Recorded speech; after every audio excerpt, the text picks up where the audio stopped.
ओ US वाला शब्द तो क्या है? क्या है भैया? एडजेक्टिव है। लेकिन इसका नाउन देखो, ऑस्टेंटेशन।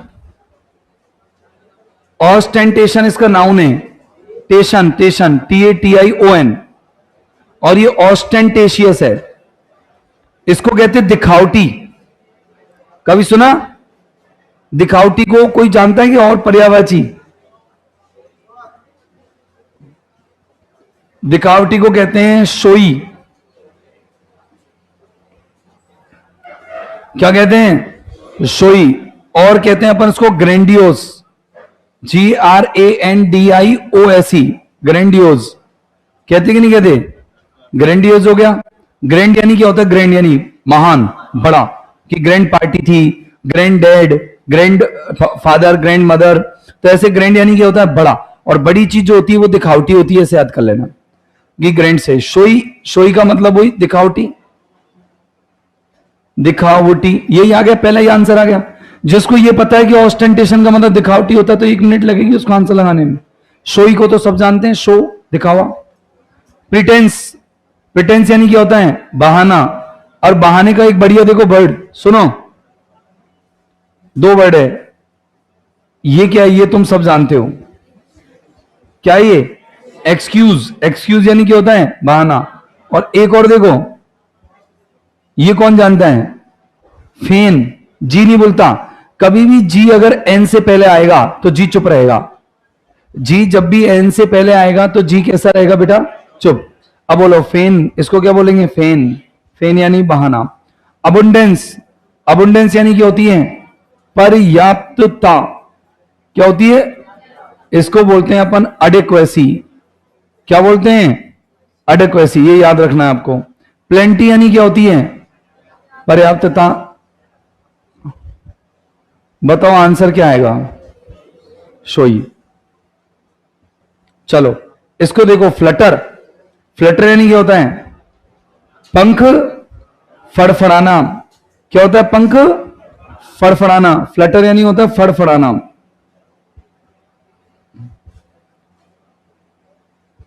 फड़फड़ाना। सुनो 1 मिनट, एक शब्द और सुना कि तुमने? FLATTER। ये क्या होता है?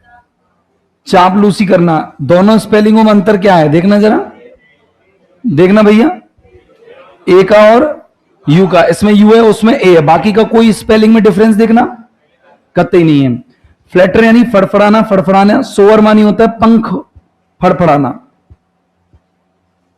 या हवा में फड़फड़ाना या हवा में गोते लगाना। हवा में गोते लगाना। एक तो पानी में गोता लगता है लेकिन पक्षी हवा में गोता लगाता है, उसको कहते हैं स्किम करना। स्किम यानी गोता लगाना। और स्किन यानी क्या होता है? और अकिन यानी क्या होता है? कौन कौन जानता है? और किन यानी क्या होता है?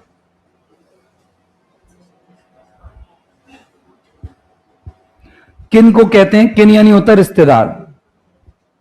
क्या होता है किन यानी? समझ गए? अच्छा, रिलेटिव कहते हैं इसको। रिलेटिव तो सभी जानते हैं।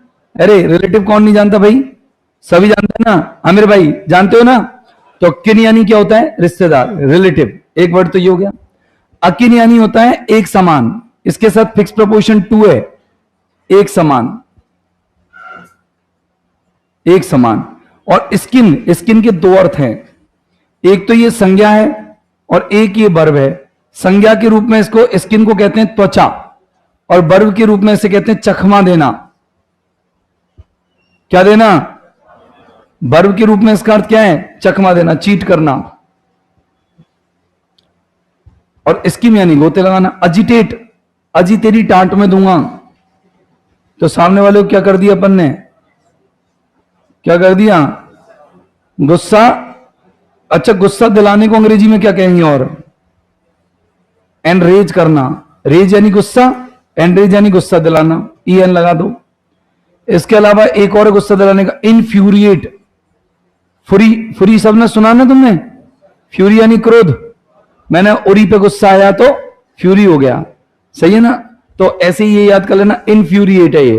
फ्यूरिएट में क्या लगा दिया, इन, और इसमें रेज में क्या लगा दिया, मैंने कहा जैसे जैसे एज बढ़ती है रेज बढ़ता है, बढ़ाया ना मैंने, एक बार टिक बताई थी तुम्हें। चेंज यानी क्या होता है, चेंज के कई अर्थ होते हैं। चेंज यानी बदलाव होता है, चेंज खुले भी होते हैं, 100 का नोट दिया मैंने चेंज दे दिया, तो चेंज अलग अलग होता है। कपड़े चेंज कर लो, बदलाव, तो बदलाव चेंज होता है। ये वर्ब भी है, बदलना, बदलना। फ्लोट यानी क्या होता है, तैरना। अच्छा, जब वस्तु पानी में तैरती है तो उसको क्या कहते हैं, फ्लोट, और जब व्यक्ति पानी में तैरता है तो उसको क्या कहते हैं, स्विम।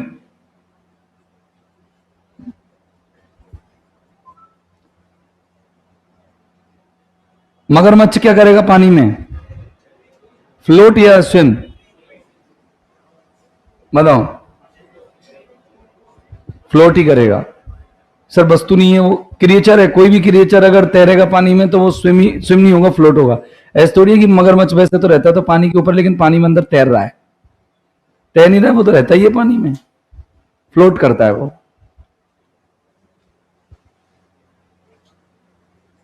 मॉर्नफुल, मॉर्नफुल यानी दुख भरा, शोकपूर्ण।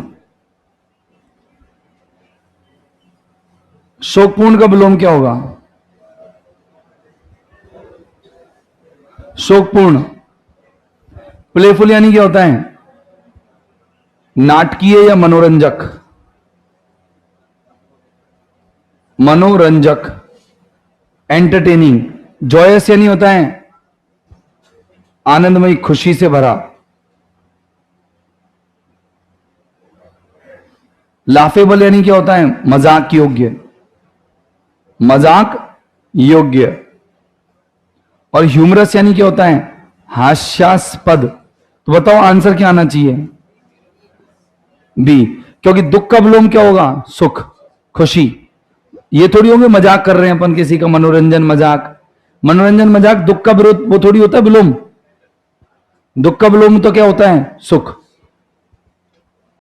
हाँ, क्लियर है, डन, ओके।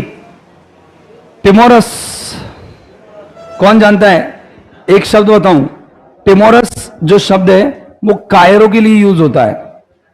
किसके लिए, कायर को अपन इंग्लिश में क्रेवन भी बोलते हैं, और डरपोक के लिए भी यूज होता है। डरपोक एक तरह का कायर ही तो होता है, और डरपोक यानी होता है टिमिड। टिमिड यानी भी क्या होता है, डरपोक। क्रेवन यानी भी क्या होता है, डरपोक। क्या हम इसे कावर्डली कह सकते हैं, जी, ये भी डरपोक। तो इसका विलोम कौन होगा, बोल्ड। तो और दे रखा है बोल्ड, तो यही विलोम हो जाएगा इसका। बोल्ड यानी कौन होता है, अरे बोलो, साहसी को अपन क्या कहते हैं, करेजियस। क्या कहते हैं, करेजियस, बोलो करेजियस। और बताओ साहसी को और क्या बोलते हैं, ब्रेव। और बताओ, मैंने 2 शब्द और पढ़ा रखे तुम्हें, एक तो होता है वेलोरस, एक होता है विगोरस। नहीं पढ़ा रखे, क्या नहीं पढ़ा है अभी, एक है शिवेलरस, शिवेलरस, एक है गैलेंट, GALLANT, गैलेंट। अब इनको एक बार के लिए तो लिख ही लो, बाद में दोबारा आ जाएंगे जब फिर और याद हो जाएंगे। ब्राइट यानी क्या होता है, ये तो पढ़ लिया पहले वर्ड, चमकीला। ट्रेमलिंग, कांपता हुआ। अच्छा, कांपने की कोई वर्ड याद है क्या तुमको, और कांपता हुआ और याद है क्या तुम्हें, एक तो शिवरिंग, SHIVERING, और एक है क्यूवरिंग, QUIVERING। अच्छा, कौन कैसे कांपता है, सुनो, ये तो डर से कांपेगा, किससे, डर से। ये ठंड से कांपेगा, ठंड। और ये कांपेगा मतलब आश्चर्य, अचरज से। अचरज, अचरज आश्चर्य होता है।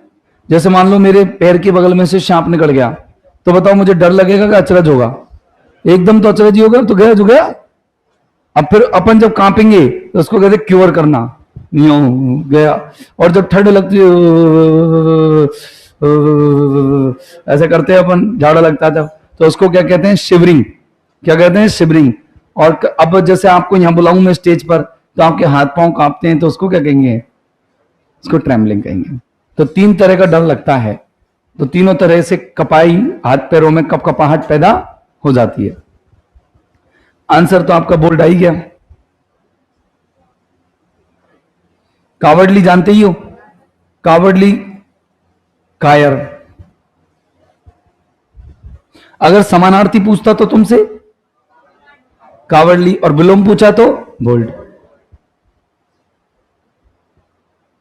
और ये शब्द याद रखना, ये आए हुए हैं सारे, विगोरस, वेलोरस, ब्रेव, शिवेलरस। शिवेलरस आया हुआ है अभी सीजीएल के पेपर में, गारंटी। अब मैंने सारे पेपर पढ़ लिए, मुझे पूरा याद है कि कौन से पेपर में कौन सा वर्ड है।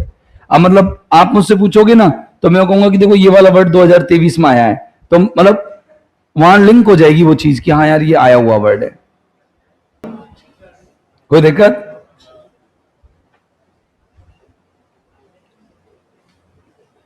हाँ बताओ, ये प्रोफेशनल की स्पेलिंग कौन कौन जानता है? पहले बताओ प्रोफेसर की स्पेलिंग कौन कौन जानता है? बोलो। प्रो फेस और, सही है। प्रोफेसर को क्या कहते हैं हिंदी में? क्या कहते हैं? प्रवक्ता या व्याख्याता।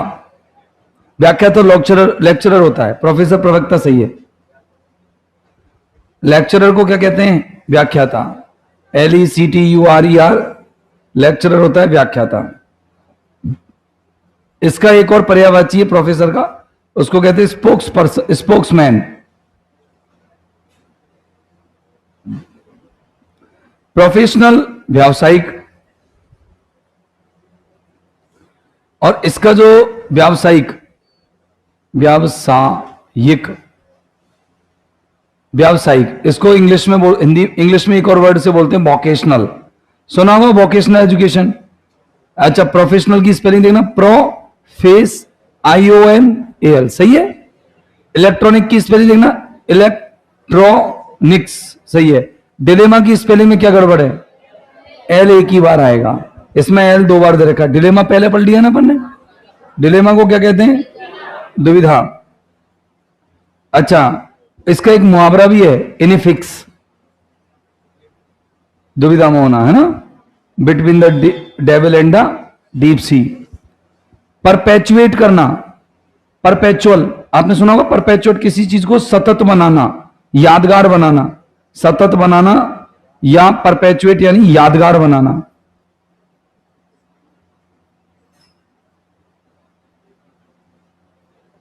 मेमोरियलाइज करना। स्पेलिंग गलत कौन सी है? सी। चारों में कौन सी है देखना एक बार।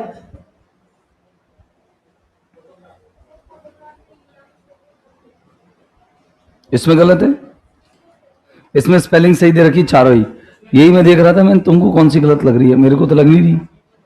शीट में सही है, मतलब शीट में दे रखी है फोटोग्राफ की क्या स्पेलिंग दे रखी है? ओ नहीं है, तो ये वाली स्पेलिंग सही है।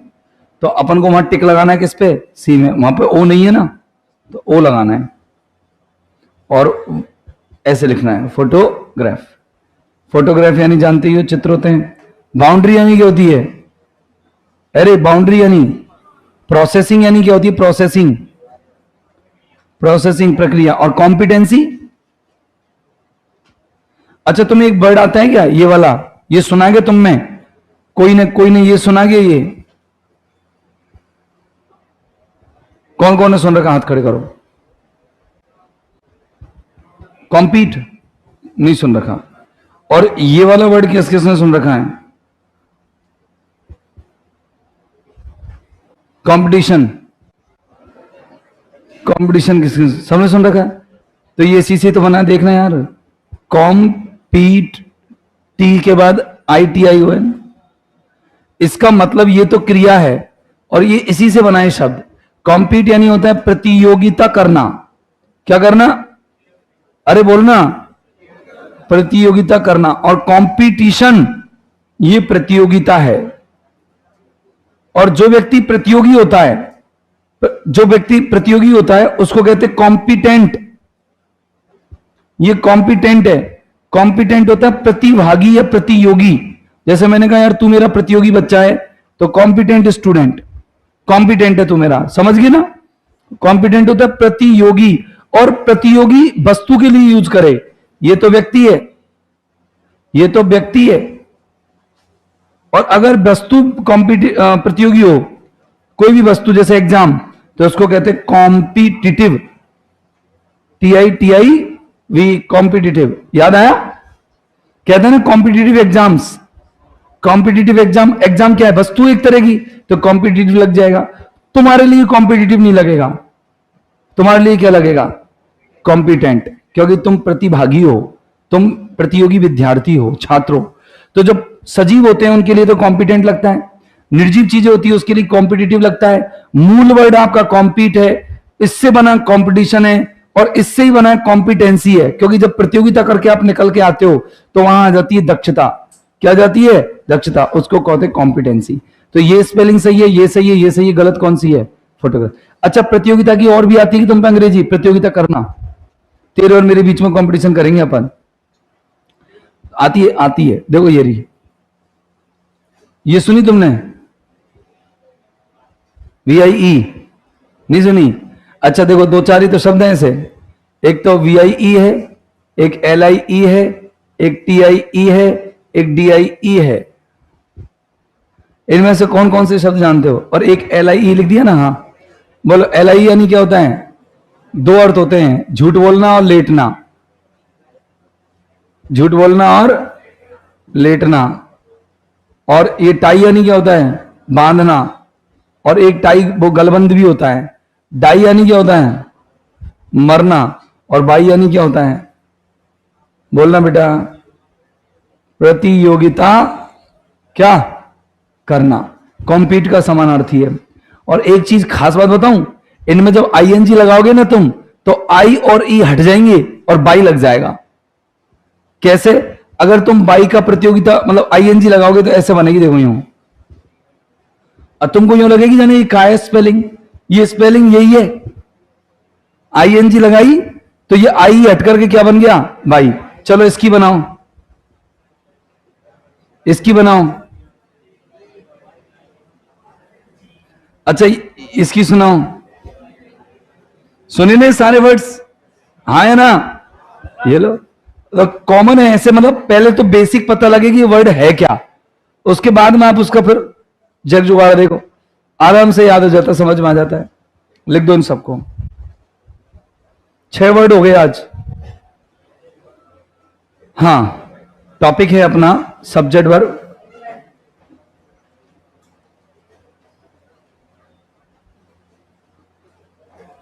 Subject verb agreement.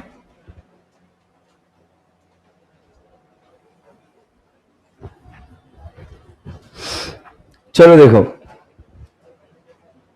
सबसे पहले अपन कॉन्सेप्ट नंबर कौन सा चल रहे हैं बताओ? 16? 7? अच्छा 7 ही चल रहा है क्या अभी? चलो देखो, अभी तो मतलब शुरू ही किया, अपन 2-3 दिन ही हुए। अच्छा ये क्या लिख रहा है जरा देखना।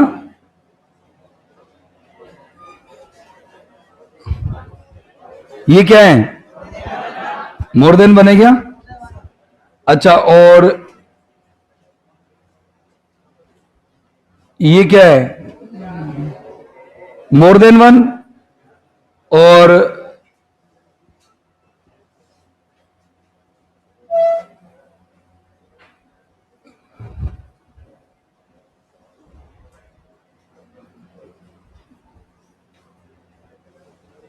अच्छा आप सुन लो, ध्यान से सुनना। ये 3 तरह की स्ट्रक्चर लिखी है मैंने बोर्ड पर। मोर देन वन का मतलब हिंदी में होता है एक से अधिक। क्लियर है मामला? आया समझ में? मोर देन वन का अर्थ क्या होता है? यहां पर भी 1 से अधिक। अगर 2 आ जाए तो 2 से ज्यादा, 3 आ जाए तो 3 से ज्यादा, 4 से ज्यादा 4 से ज्यादा। तो ऐसे मतलब कितने भी आ सकते हैं। अब अपन को क्या याद रखना है, क्या ख्याल रखना है वो सुनो। अगर मोर देन वन एक साथ आते तीनों शब्द, तो वन के साथ जो संज्ञा आएगी वो कैसी संज्ञा आएगी? सिंगुलर। कैसा सब्जेक्ट आएगा? बोलो सब्जेक्ट कैसा आएगा? Singular subject. अब जब सब्जेक्ट ही सिंगुलर है तो वर्ब भी कैसी होगी? बोलो बोलो, सिंगुलर वर्ब होगी। क्या होगी? क्योंकि सब्जेक्ट इसके मतलब वन यानी क्या होता है? तो एक के साथ नाउन भी कैसी रहेगी? एक सिंगुलर सब्जेक्ट रहेगा कि नहीं रहेगा? तो जब सब्जेक्ट सिंगुलर तो वर्ब भी कैसी आएगी, सिंगुलर। अब देखो मैं यहां पर रिक्त स्थान दिया हुआ है, यहां पर नाउन भरना है, तो मोर यानी क्या होता है, मोर यानी क्या होता है, अधिक, और अधिक का मतलब क्या होता है, एक या एक से ज्यादा। तो यहां पर जो सब्जेक्ट होगा वो कैसा सब्जेक्ट होगा, अरे यहां पर अगर सब्जेक्ट आता है तो कैसा सब्जेक्ट होगा, प्लूरल सब्जेक्ट, और प्लूरल सब्जेक्ट के साथ आने वाली वर्ब भी कैसी होगी, बोलो कैसी वर्ब होगी, प्लूरल वर्ब। क्लियर है मामला, हाँ या ना। अब बोलो यहां सब्जेक्ट कैसा आ रहा है, प्लूरल, तो वर्ब भी कैसी आएगी, प्लूरल। अब मेरे हिसाब से मुझे तो जो लग रहा है कि थ्योरी लिखने की तो जरूरत है नहीं, आपको तो मोर देन वन के साथ, वन के साथ एक वचन संज्ञा एक वचन क्रिया, मोर के साथ बहुवचन सब्जेक्ट बहुवचन क्रिया, और मोर देन टू आ जाए, थ्री आ जाए, तो सब वैसे ही बहुवचन आएगी, तो वर्ब भी बहुवचन। तो देखो अब अपन कराते हैं क्वेश्चन। जैसे मैंने कहा more than one answer, error निकालना आप, more than one answers is possible, is possible here, पहले में एरर निकालो। क्या गड़बड़ कर दी मैंने, बताओ जरा, आंसर्स नहीं आएगा, सही क्या है, ANSWER, सही है, आया समझ में, बोलो क्यों, क्योंकि बन के साथ कैसी नाउन आएगी। अच्छा दूसरा, दूसरा खेल देखो, मैंने कहा मोर देन वन कैंडिडेट, मोर देन वन कैंडिडेट यानी कौन होता है, कैंडिडेट अभ्यर्थी, और अभ्यर्थी को एक मिलता है कैंडिडेचर, अभ्यर्थना, कैंडिडेचर होती है अभ्यर्थना। कैसे, मैंने कि इसकी अभ्यर्थना भेजी तो कैंडिडेचर भेजा, अभ्यर्थना। तो देखो candidate are sitting in the classroom, बोलो एरर निकालो, एरर क्या है, आर में क्या एरर है, सर आर नहीं आएगा, तो मैंने क्या आएगा, सर इज आएगा। मैंने क्यों आएगा, सर क्योंकि कैंडिडेट एक वचन तो क्रिया भी एक वचन, कोई दिक्कत है। अच्छा अगला क्वेश्चन देखो, ये वाला पॉइंट पूरा हो गया कि नहीं हुआ। कितने तरह से क्वेश्चन आ सकते हैं इसकी, दो तरह से। एक तो क्या हो सकता है, मोर देन वन के साथ कैसी संज्ञा देगा, कैसी संज्ञा देगा, प्लूरल, करनी क्या है। अच्छा, और अगर मान लो संज्ञा तो सिंगुलर दे लेकिन वर्ब प्लूरल कर दे, तो वर्ब को काट पीट के क्या कर देना, सिंगुलर। बात समझ में आ गई। मोर देन वन के कितने क्वेश्चन देगा, दो। अब आते हैं मोर और फिर देन वन, तो मैंने कहा देखना, more book than one are enough for me, are enough for me. चल एरर निकाल, मोर और देन वन के बीच में कौन लग रहा है, बुक लग रहा है ना, तो क्रिया तो सही है बहुवचन, लेकिन यहां पर बुक की जगह क्या आना चाहिए, बुक्स। ये चीज ध्यान रखने की, आया हुआ क्वेश्चन है, मोर देन वन का क्वेश्चन आ चुका है 19 वाले पेपर में आया, उसके बाद नहीं आया ये। अगला है more stars than one is shining. अब बताओ आर, 1 मिनट में हो जाएगा, कोई ज्यादा कठिन नहीं है, बस पैटर्न याद रखना है। अगला है, मैंने कहा more than three teachers, TEACHERS, teachers has oblique have been working here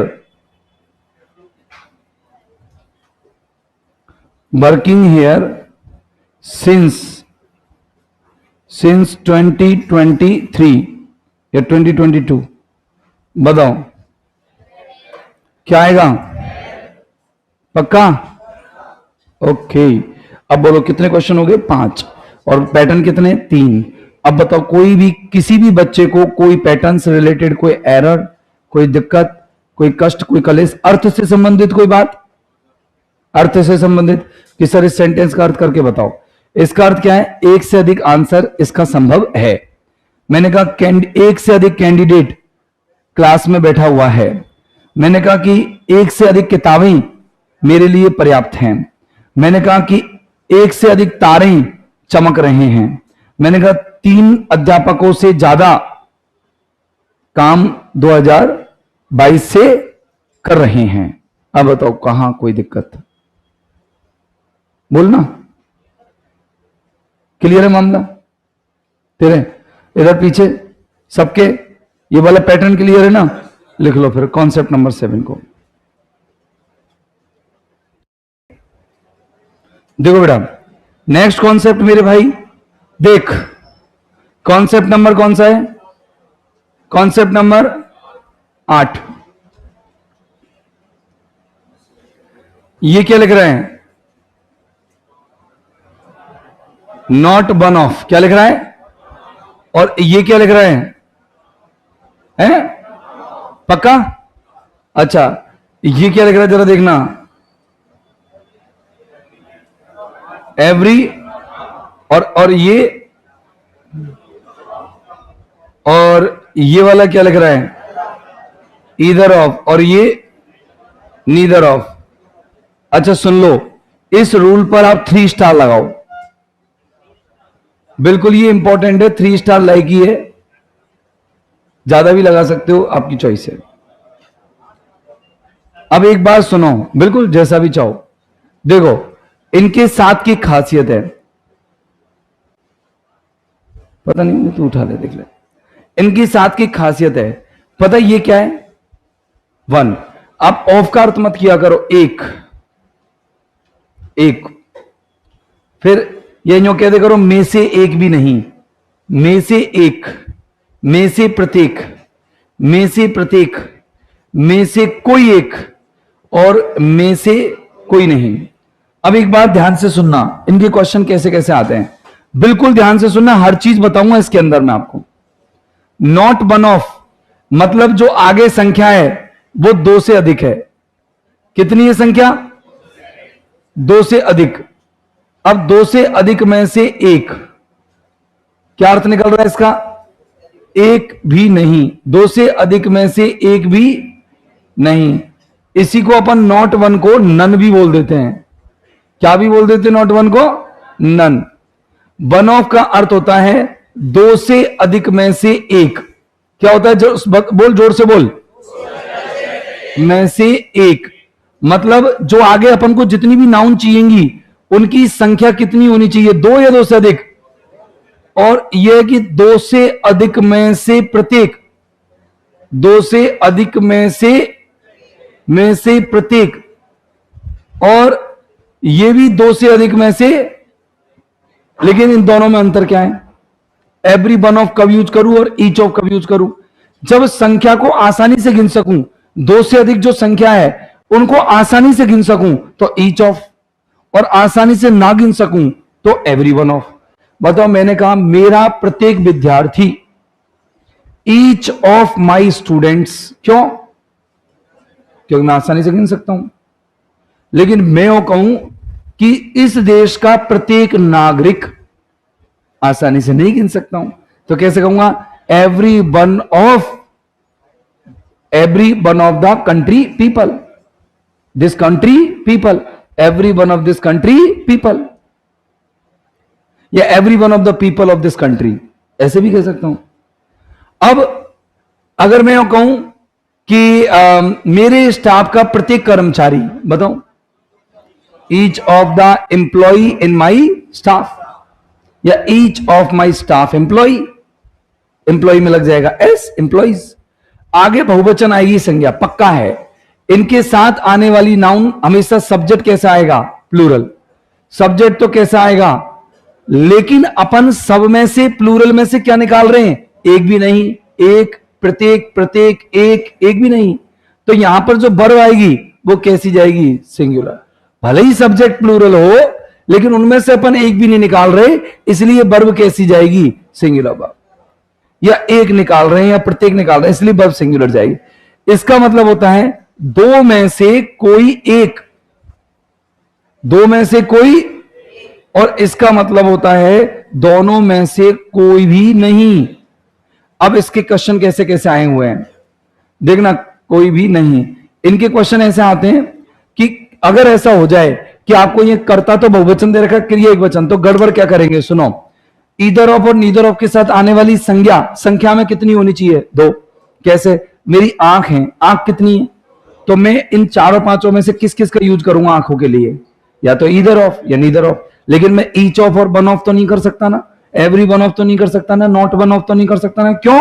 क्योंकि आंखों की संख्या कितनी है? 2। अब मैंने एक सवाल दिया, इसी साल आया है, इसी साल सीजीएल 2023 में एक क्वेश्चन आया है, मैं लिख रहा हूं आपको, एक क्वेश्चन आया है और वो तुम्हारे टेस्ट में भी दिया है। Neither of these 5 candidates, neither of these 5 candidates is eligible for this examination। जरा सोचो, नीदर ऑफ के बाद नाउन कैसी आ रही है, सब्जेक्ट कैसा आ रहा है, क्रिया कैसी आ रही है, क्या गलती है? बच्चा नो एरर ठोक के आता है। अरे कैसे नो एरर है मेरे भाई, देख तो सही, नीदर का मतलब होता है केवल 2 और यहां तो कितने दे रखे हैं। अब क्या करूं, या तो आप नॉट वन लिखो या नन लिखो, लेकिन नीदर नहीं आएगा। 2 से अधिक में से एक भी नहीं को दिखाने के लिए या तो नॉट वन है या नन है, लेकिन केवल 2 में से एक भी नहीं को दिखाने के लिए कौन है? नीदर। और यहां तो 5-5 कैंडिडेट्स है और 5-5 कैंडिडेट्स के लिए नाइदर नहीं आएगा, या तो नन लिख दो या फिर नॉट वन लिख। आई बात समझ में? अब बच्चा क्या कर रहा है? Answer D, no correction required, no error. पता ही नहीं है ऐसे, मतलब एग्जामिनर क्वेश्चन को कैसे पूछता है ये तो उसके ऊपर डिपेंड करता है यार, लेकिन वो टीचर ने कैसे बताया होगा वो भी क्लास के ऊपर डिपेंड करता है, क्लास कैसी रही है। आगे देखो, जैसे मैंने कहा कि not one of you are able to understand it. बोलो एरर निकालो,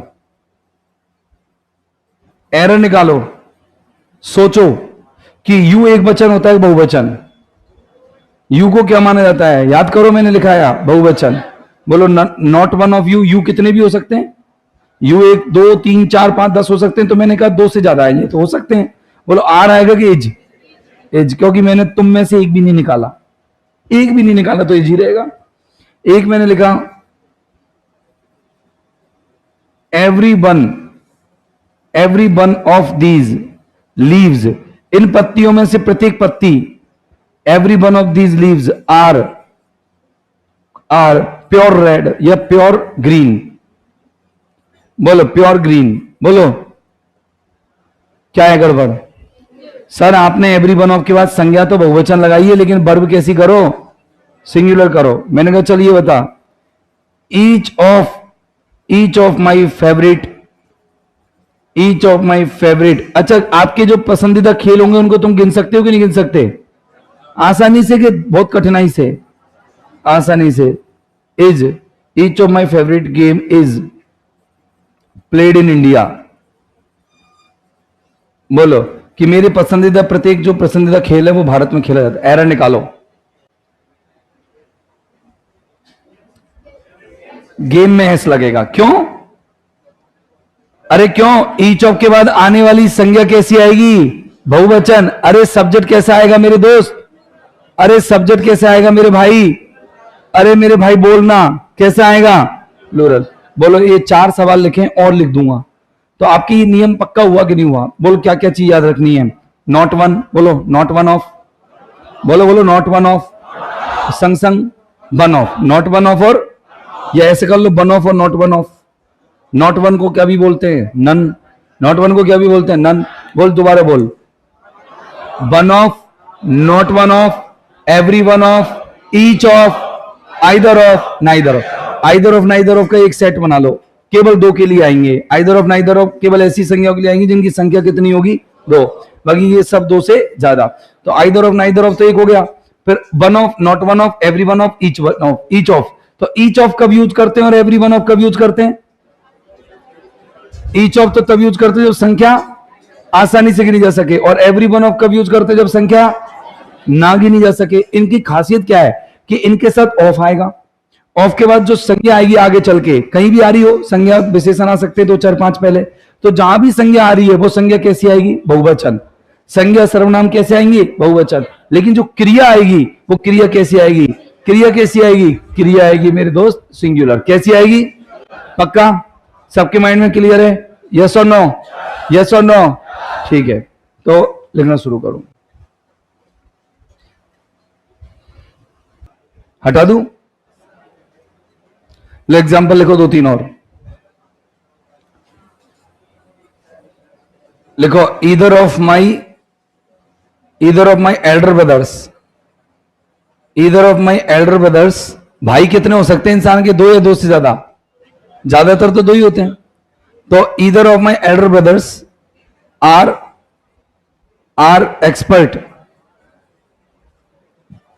एक्सपर्ट इन मैथ। बोलो, इज आएगा पक्का ना? अच्छा, आर काट के इज लिख देते हैं। अच्छा, एक और देखो, neither of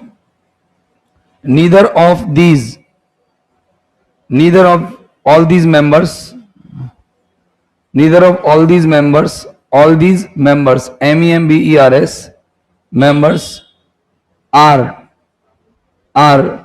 in my favor। बोलो, एरर निकालो, कितने एरर है सेंटेंस के अंदर?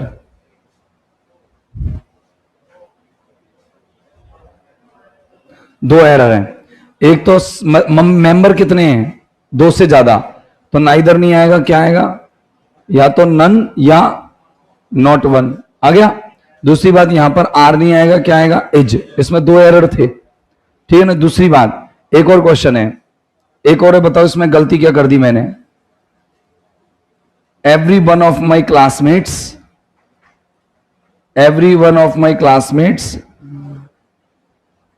has scored good, has scored good marks। बताओ, अच्छे अंक स्कोर किए हैं, एरर निकाल।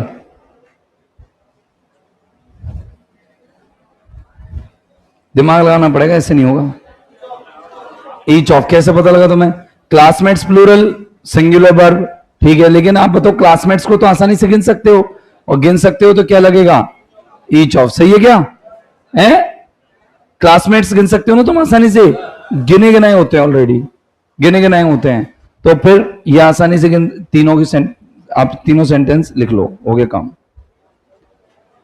2 पॉइंट हुए, 1.5 पेज का मैटर हुआ, एक शीट आधी हो गई, ठीक है ना। कल आपकी शीट जल्दी खत्म हो जाएगी, क्योंकि जो अगले 4 क्वेश्चन हैं वो जल्दी सॉल्व हो जाएंगे, क्योंकि 2 तो मुहावरों के हैं, 2 वन वर्ड्स के हैं।